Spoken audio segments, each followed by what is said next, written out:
A crowded 747 has disappeared over the Atlantic. Air India's not showing up. Pieces are found scattered on the ocean's surface. But the vital clues are deeper than any air crash investigation has ever gone. In this accident, we had nothing. It was just mind-boggling. An international recovery effort goes to the very bottom of the sea to rebuild the shattered plane. What they discover will send shockwaves around the world.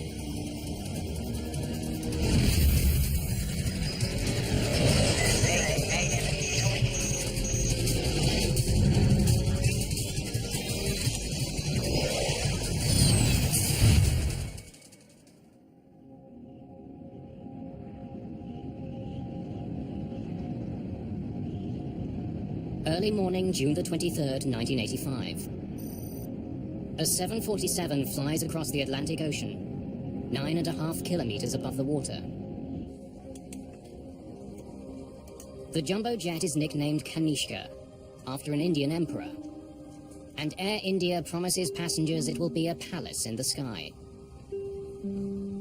Indian hospitality is something that the culture prides itself on. And you do experience that when you fly Air India. The colors are rich and warm inside. It's your gateway to India. On its way from Canada, the plane is heading to London, England, before continuing on to New Delhi. It's been in the air for 4.5 hours.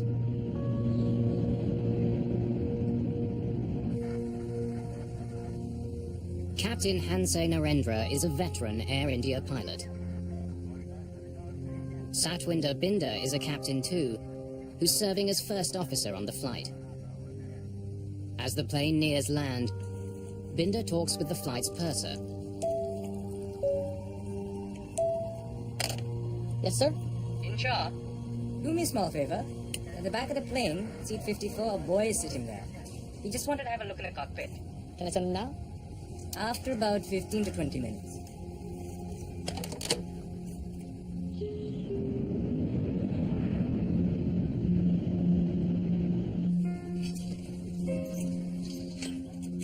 There are 329 people on board, including passengers and crew. Many of them are flying to India to visit family or friends.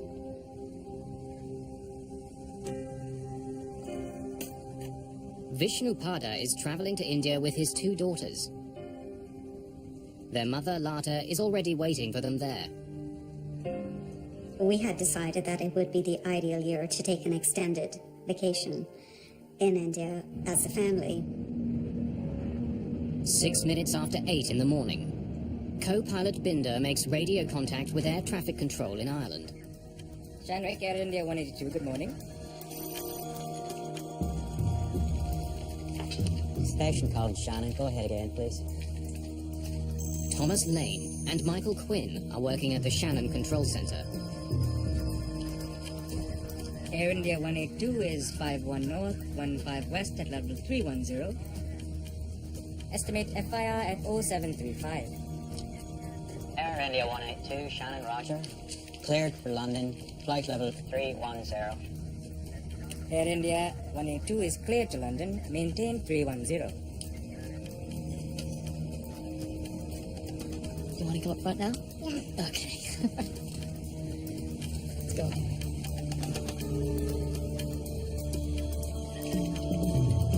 It's a light morning at Shannon Control. They're dealing with just 3 planes. But something peculiar has happened. The signals are all tumbled up. The signals on radar merged so that it was totally impossible to read the call signs and flight levels of any of the 3 aircraft. The Air India 747 is flying at 31,000 feet. A TWA jet is several thousand feet above it, and a CP flight is 2,000 feet higher. All are traveling east.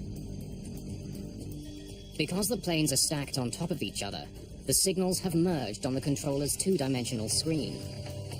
Tom moved the tracker ball on radar and separated the signals. Two of the planes reappear on the radar. but the Air India flight has vanished. Air India's not showing up. Hold on a minute. Air India 182, do you read? Air India 182, this is Shannon, do you read? Over. It's 8:14 in the morning. I had a gut feeling. To this day, I don't know why I picked up the phone.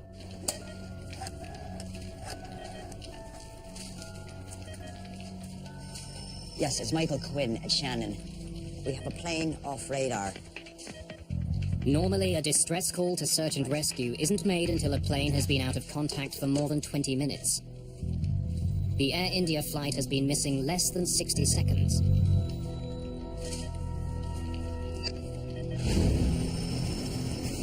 Several ships in the area begin searching for signs of the plane. Its last known position is some 290 kilometers southwest of Cork. Just 2 hours after the plane disappears, a Canadian-owned cargo ship in the area confirms the worst. The first pieces of wreckage are discovered. Uninflated life rafts are spotted bobbing in the cold Atlantic. Then bodies are seen. It's quickly clear that no one has survived. In India, Lata Pada is waiting for her husband and 2 children to arrive when she hears the news from her brother. He sat me down and told me that, something terrible had happened. I was just in total shock, and, part of me was trying to digest the information, and part of me was trying to imagine if indeed the worst had happened, how I was going to continue my life without them.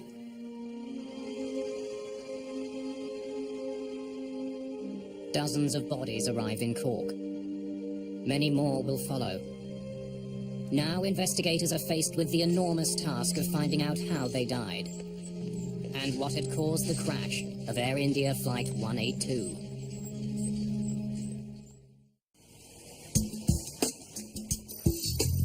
"130,000 people live in the city of Cork. Tucked into the southern coast of Ireland, it's long been a vital seaport.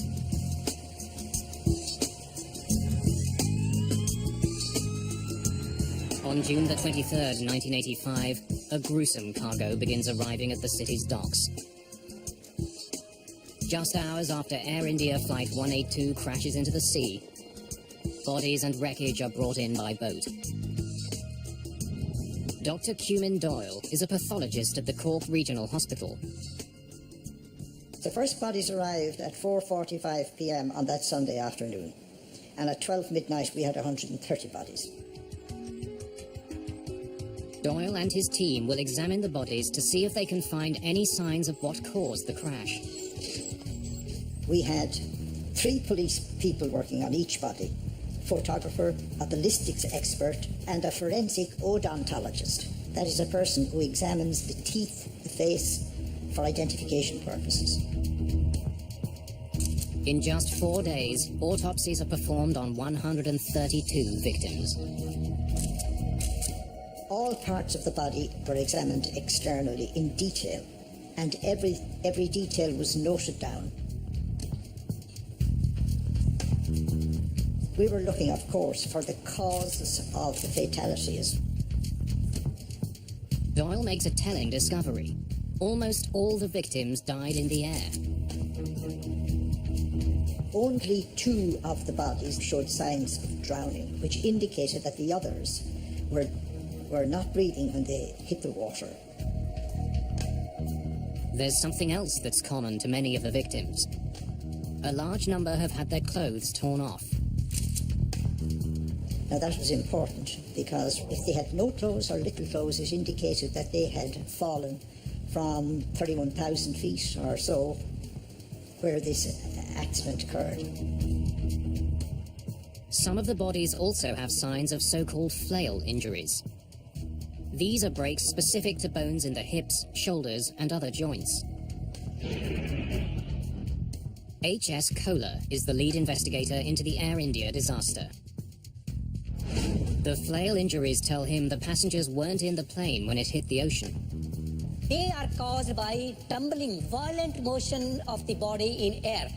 And that is the pattern of the injuries when a passenger is thrown out of the aircraft at a high altitude. The autopsies show that somehow the plane had been ripped apart high above the water. Passengers were thrown into the sky long before the plane crashed. The biggest challenge in this accident was that we had no physical evidence available to us in this accident in terms of wreckage, in terms of passengers, crew, or in terms of eyewitnesses. In this accident, we had nothing. The most important job of the investigators is to try to find the plane's black boxes. The two devices record cockpit conversation and other technical information about the flight of the plane.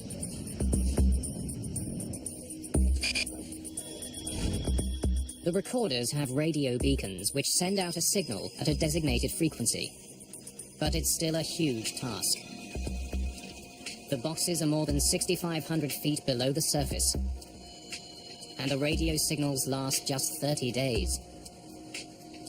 Salim Jiwa is a journalist who has investigated the Air India disaster. The search for the black boxes was urgent, and 3 countries participated in it: England, Ireland, and India.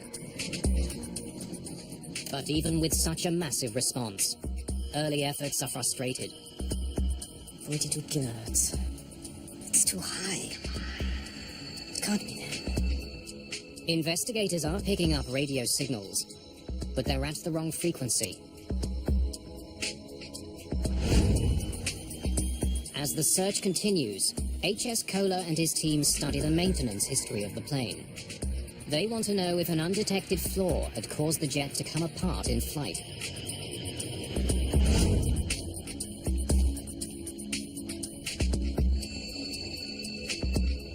They uncover a potentially important piece of information. The Air India jet was flying with 5 engines.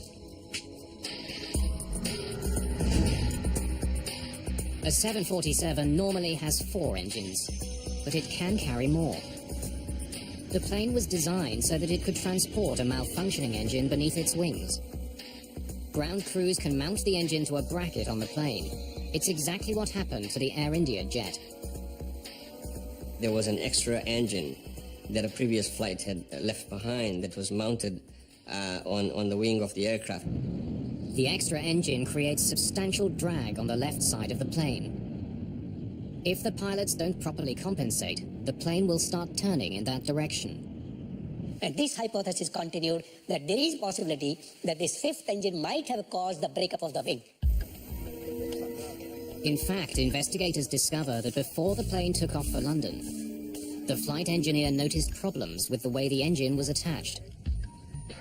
There's a small problem in the 5th engine. I've asked them to fix it up. All right. Investigators also learned that some internal parts of the extra engine were taken out and stored in Flight 182's cargo bay. They are so enormous that pieces of the cargo door were removed to make the job easier. Some of the other parts of the engine went into the rear of the aircraft. Aircraft such as the 747 can handle this quite easily. It's routinely done. But if the cargo door wasn't reassembled properly, it could have led to an explosive decompression.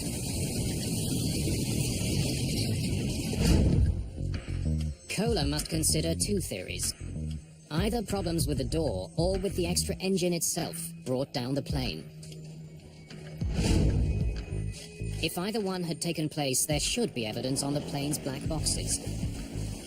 Finding the recorders has become increasingly important. Almost 2 weeks after the search begins, investigators get news that helps them pinpoint the location of the black boxes. The signal will be higher. So this 42 kilohertz could be it. Tell the boss to look again. The piece of the black box which broadcasts the locator signal is made of ceramic. If it's damaged, the frequency of the signal can change. It means the strange frequency ships detected earlier could be the right one. Both the cockpit voice recorder and the flight data recorder are finally located. But they're so deep, it's difficult to bring them up. The aircraft was at 6,000 feet below the sea, and it was the depth that was sort of defeating. A deep-sea submersible is brought in. But even with this specialized vehicle, and with the location of the black boxes known, it takes 4 attempts to bring the recorders to the surface. Estimate FIR at 0735. Air India 182, Shannon, Roger. Cleared for London. Lead investigator Kohler now has what he hopes are 2 vital pieces of the puzzle. If there's any problem with the aircraft, the crew will be talking about the problem. They will not be silent about the problem. But when he listens to the cockpit voice recorder, Kohler hears nothing unusual. After the last contact with air traffic control in Shannon, the voice recorder picks up the crew talking about customs seals. It's paperwork that has to be completed before landing. Not been used. They want about 30 custom seals. Customs? Yeah, custom seals to seal the bar before its arrival. The conversation ends in mid-sentence. That was it, and then everything was, of course, silent. The plane's flight data recorder tells a similar story. Kohler pours through details about Air India's speed, altitude, and dozens of other pieces of information. We found that all parameters of the aircraft altitude, aircraft heading, aircraft bank attitude, roll attitude, autopilot engage, everything was working normally till the last point.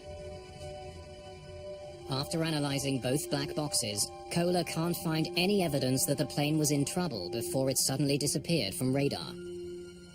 But the very lack of evidence does suggest something. Both recorders get their power from the plane's engines. Both stopped at exactly 14 minutes and 1 second after 8 in the morning. Since the recorders stopped working at the same time, the problem on the plane had to be catastrophic enough to sever the jet's electronic system before the crew could react. Yeah, custom seals to seal the bar before its arrival.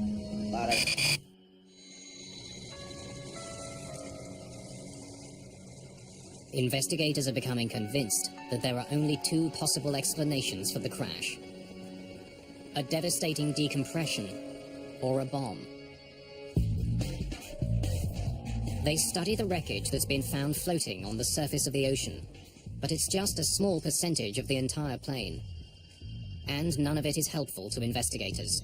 It offers no clues to explain why the plane crashed. We had to go to the cause of the accident. We had to go to the wreckage which was lying at the bottom of the sea. But what parts of the plane should investigators focus on? The black boxes were equipped with radio transmitters which made them easier to find. But the debris field is deep underwater and enormous, some 16 kilometers long and 6 kilometers across. How do investigators identify the one clue that will help them unlock the mystery? Roy Truman is an underwater salvage expert. He's brought in to do something that's never been done before: retrieve the ruined pieces of a jumbo jet from the bottom of the ocean. Up until that time, we had only been used with recovering small aircraft. Here we're talking about the 747, which was huge, and we had no idea of the size of the pieces and what we were going to find. Investigators know they can't bring the entire wreck to the surface. It's so deep it takes hours to recover a single piece. The submersible takes underwater video and still photos. Investigators use those to decide which pieces to bring to the surface. It was a narrow corridor, and at each end of the corridor, it was very light wreckage. All of the heavy stuff, engines, main aircraft structure was in the middle of the wreckage field. Like searching for a needle in an underwater haystack, investigators hope to discover the cause of the crash in a tangle of ruined metal. But autumn is coming. Soon the weather will turn bad, and they'll have to abandon their search.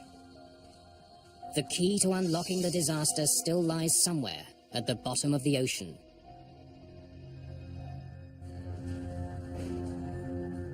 Investigators from India are scouring the ocean floor, trying to find out why Air India Flight 182 fell from the sky. As the work continues in Ireland, there's growing suspicion in Canada that the Air India crash was no accident. As police and investigators sift through the list of passengers on the plane, they find something peculiar. Many of the passengers who were on Air India Flight 182 began their day in Vancouver. They were using another plane to connect to Flight 182. One of the passengers who bought a ticket for that plane never got on.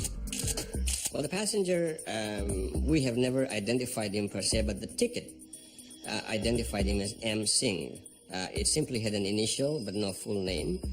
We believe that name to be was fictitious, and that the person never intended to travel. While he never boarded the plane, M. Singh did check in. Next, please. Can you wait to Toronto? And I want my bag checked through to Delhi.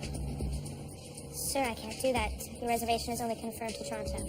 Oh, I am confirmed. This is my ticket.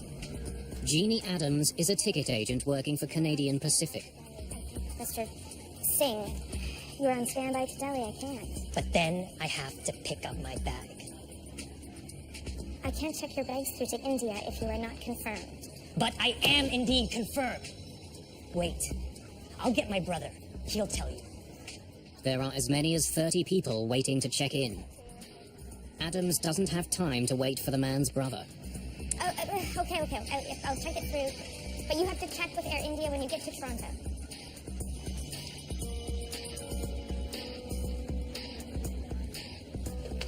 Proceed with 10B. Even though Singh doesn't have a ticket taking him to India, his bag is checked straight through.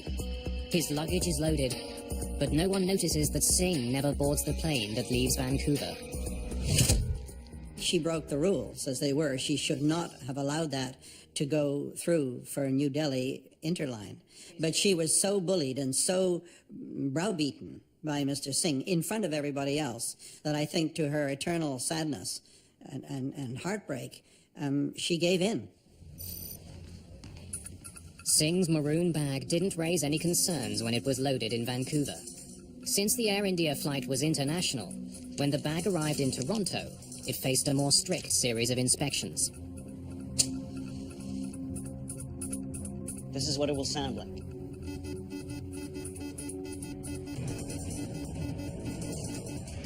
John D'Souza is a security officer for Air India. The day of the flight, he demonstrated a portable explosives detector for baggage handlers in Toronto. Chemicals in a match triggered the device, as would chemicals used in some explosives. Okay. The portable device was put to use because the X-ray machine, which normally scans every piece of luggage, had broken down. As security workers used the portable explosives wand on the bags, everything seemed normal, until they got to the maroon bag. The bag did trigger the device, but the sound it made was very different from the one workers heard during the demonstration. The bag was passed and allowed on board the plane, eventually flying towards England.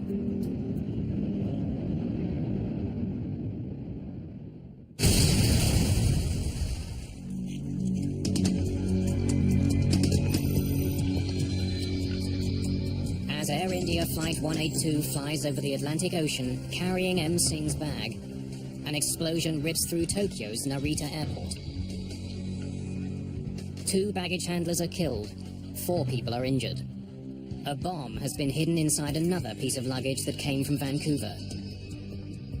Luggage that was bound for another Air India jet. And it was headed for the cargo hold when it exploded on the ground. Once it was put on, the bag was probably just thumped a little bit, and it exploded as the 2 Japanese baggage handlers were putting it on a conveyor belt. Just as on Flight 182, one of the bags being moved in Tokyo was checked in by a passenger who never boarded the flight. There was no X-ray machines in use at Vancouver Airport. There was nothing to stop that bag from flying to Tokyo. There's a disturbing connection between the Tokyo bombing and the Air India flight. The tickets for the men who checked both bags were bought on the same day by the same customer. The single crash of Air India Flight 182 has suddenly become part of a much larger story.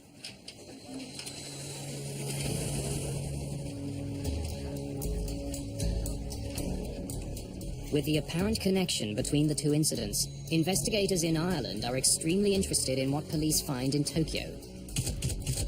Soon after the bombing, forensic experts descend on Japan's Narita airport. There are traces of evidence everywhere.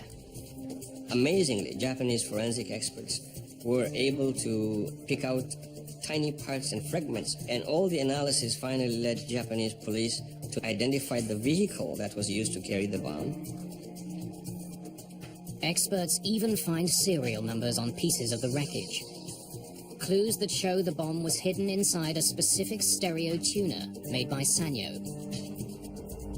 All 2,000 tuners that were ever made were shipped to a warehouse near Vancouver, British Columbia.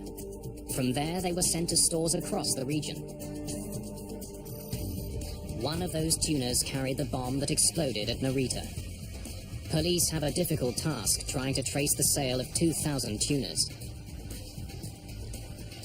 They could have been sold to anyone. Most of the stores that had received the tuner had been sold out for years. But police get a break when they ask about the tuner at a store in Duncan, a tiny town on Vancouver Island. The last unit had been sold just a few weeks ago. They were able to figure out who bought the stereo tuner which contained the bomb. Police obtained the same sort of tuner that was used to house the bomb on Air India. They conduct tests to see how big the bomb would have to be to create the sort of damage that was found in Tokyo.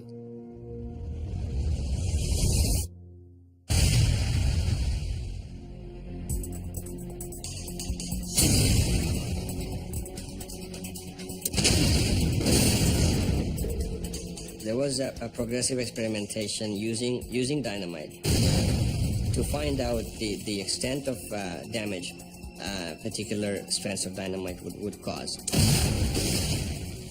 They match the size of the tuner fragments made after each explosion with the fragments that were found at Narita. They discover that just a few sticks of dynamite were likely used in the Tokyo bomb. But could just 4 sticks of dynamite really bring down a jet? Once they discover just how powerful the Narita bomb was, police place it into a fully loaded luggage container. The devastation is enormous. Any decompression caused by an event, an explosive device in the luggage hold, would be sufficient to cause catastrophic results for that aircraft. You don't need much. 4 sticks of dynamite can do the job.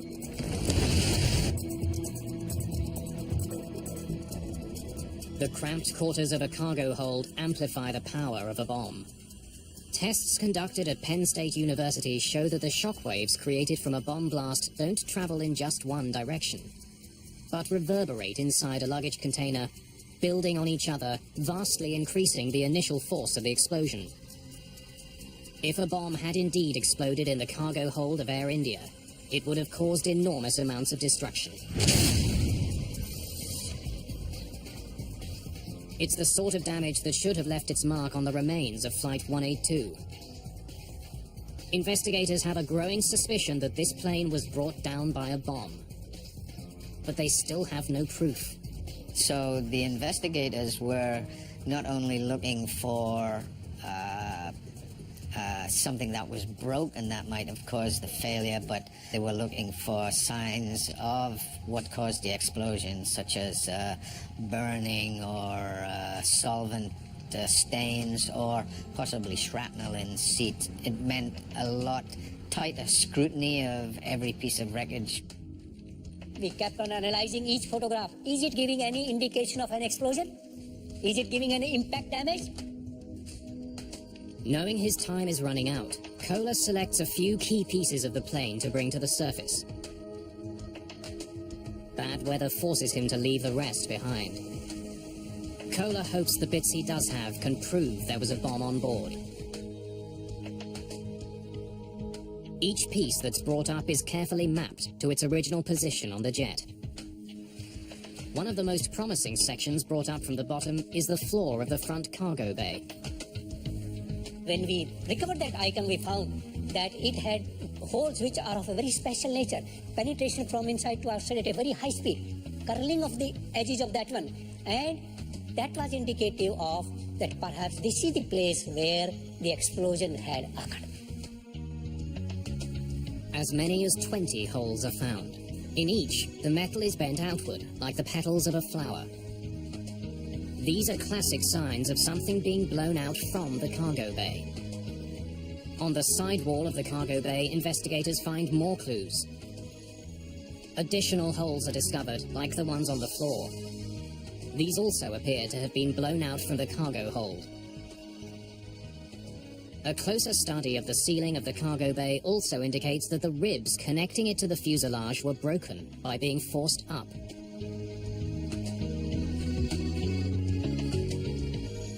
Investigators are convinced that the wreckage shows that a bomb had exploded in the forward cargo hold.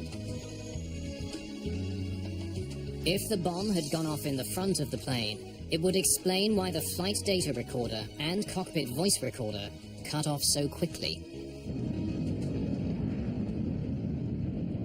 Like other 747s, the electronics bay on the Air India flight is located below the cockpit. Many of the important electrical systems on the plane run through here. The forward luggage compartment is right beside it. And so when the bomb went off, the explosion would have taken out the computers completely, and there would have been absolutely dead silence, and that's precisely what happened. Investigators are convinced that Air India Flight 182 has been destroyed by a bomb. This was no accident. The crash of the passenger jet was a crime. Nobody thought that such an evil plot of blowing two aircraft simultaneously would occur from Vancouver. Exhaustive detective work creates a clear picture of what likely happened on board the Air India jet. In Toronto, M. Singh's bag is taken off the Vancouver flight and moved onto the Air India jet. It's put into a luggage container that's eventually placed at the front of the jet, right behind the plane's electronics bay. As the plane sailed over the Atlantic Ocean, the crew had no warning that a bomb was ticking down to disaster. They want about 30 custom seals. Customs? Yeah, custom seals to seal the bar before its arrival.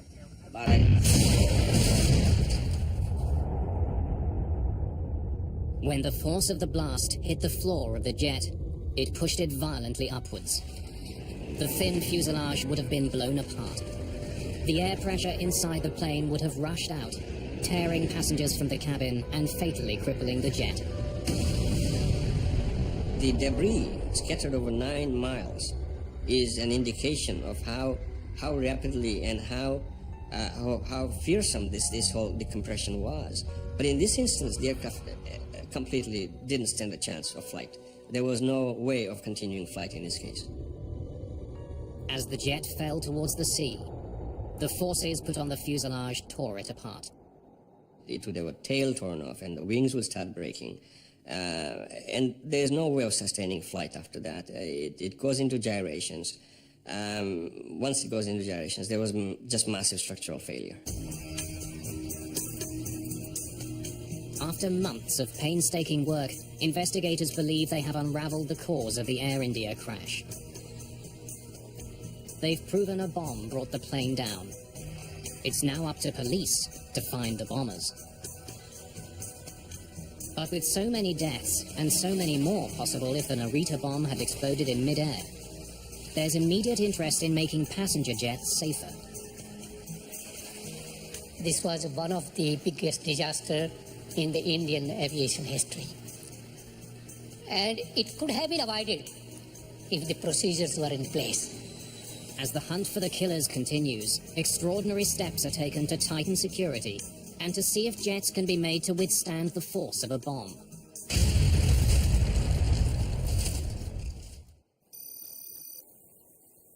It's May 1997. More than 10 years after a terrorist bomb destroyed Air India Flight 182. An out-of-service 747 is about to take part in a remarkable test. 2 bombs are placed in the front cargo bay. 2 more are put in the back. Well, the Burning-Thorpe test was actually intended to prove 5 years' worth of research, that we can protect an airplane using hardened luggage containers or hardened liners in the cargo hold. The plane is also pressurized to simulate the conditions a jet would encounter at cruising altitude. Pressurization is the key to that kind of experiment. The added energy that you have from the pressurization inside the airplane adds to the damage. You can think of it as a balloon. If you take a pin and you put it in a balloon that's uninflated, you get just a simple hole the size of the pin. However, if you blow that balloon up and you hit it with a pin, it pops catastrophically. When the bombs are detonated, the result is devastating. The force of the blast plus the pressure inside the jet just tore the plane apart. And that's the closest we can come to seeing what would have happened to a jet in flight. The destructive power of bombs on jets is well known. But what the tests at Bruntingthorpe showed was that relatively simple measures can substantially minimize the damage caused by an explosion. One of the bombs in the rear cargo hold was placed in a normal luggage container. But the bombs in the front cargo hold were different. One was placed in a specialized container strengthened with a material similar to that found in bulletproof vests. The other was put in a normal container, but placed beside walls that had been reinforced with a blast-absorbing liner. When the bombs explode, the front of the plane is virtually untouched. We had no breach of the airplane skin with the liner or with the hardened luggage containers. But towards the rear of the airplane or the tail, where we didn't have any of the hardened materials, it was a catastrophic failure for the airplane. The standard luggage container did nothing to minimize the blast. Both the protective lining in the front cargo bay and the hardened luggage container were able to absorb the force of the explosion. It's only speculation. Would steps like these have saved Air India? Very likely.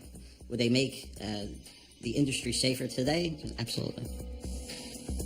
Despite the dramatic results of the tests in Britain, hardened luggage containers are not used by world's airlines. While effective at stopping bombs, they're extremely expensive. The hardened containers are not in use now because it's just not economically feasible. The containers cost tens of thousands of dollars just to purchase, and they're very fragile. They're composite materials, so if you run into the side of them with a forklift, they're pretty much useless from that point forward. There have been significant improvements made to the way that passenger luggage is screened at most international airports. More sophisticated color X-ray systems using multiple scanning beams are now used. But I am indeed confirmed. Wait, I'll get my brother. He'll tell you. Okay. I'll check it through. But you have to check with Air India when you get to Toronto. And there are stricter regulations about luggage getting sent forward on connecting flights. In the case of Air India, the most important thing of all was passenger baggage reconciliation. This is the key to detecting an explosive device or a terrorist. No plane leaves with baggage unattached to a specific passenger inside that plane. And that must be so. Seat is 10B.